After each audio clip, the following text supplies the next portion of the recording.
राजकारणात दर मिनिटाला काहीतरी नवं घडतंय। बातमी कुणीही दे, पण खरी अपडेट मिळते फक्त राजकीय लाईव्हवर। आकाशात जमणाऱ्या ढगांसोबत शेतकऱ्यांच्या मनातील कृतज्ञतेचे ढग दाटून येतात, कारण त्यांच्या जीवनाचा खरा आधार असतो नदीचं वाहतं पाणी आणि विहिरीचं शांत गहिरं अस्तित्व।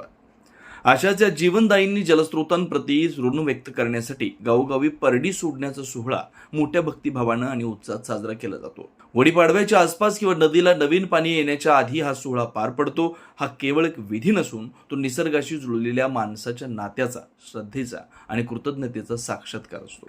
सायंकाळच्या मंद प्रकाशात नदीकाठी किंवा विहिरीजवळ गावातील सर्व शेतकरी कुटुंबासह एकत्र येतात।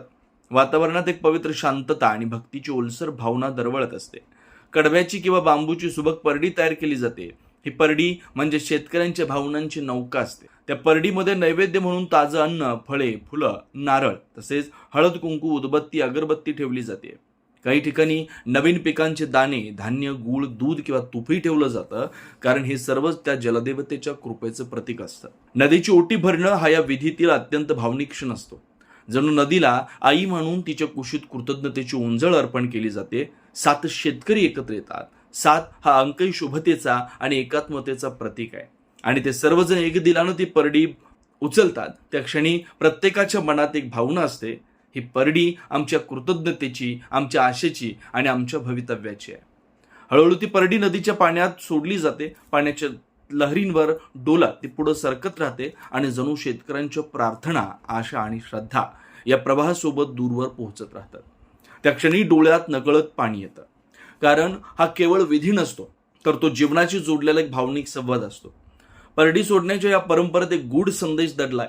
निसर्ग आपल्याला देतो म्हणून आपण त्याच्या ऋणी आहोत। ही परडी म्हणजे परतफेड नाही, तर त्या अनंत देणगीबद्दलचा एक छोटासा नम्र नमस्कार आहे। कार्यक्रमानंतर सर्वजण एकत्र बसून स्नेहभोजन करतात।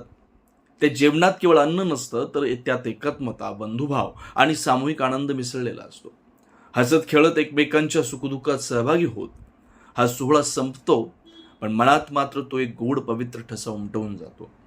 अशा या परडी सोडण्याच्या परंपरेत ग्रामीण संस्कृतीचं सौंदर्य, निसर्गाचे असलेलं जिव्हाळ्याचं नातं आणि कृतज्ञतेची गहिरी भावना अनुभवायला मिळते। आणि म्हणूनच ही परंपरा केवळ जपण्यासाठी सारखी नाही, तर पुढील पिढ्यांपर्यंत पोहोचवण्यासारखी अमूल्य ठेवा आहे।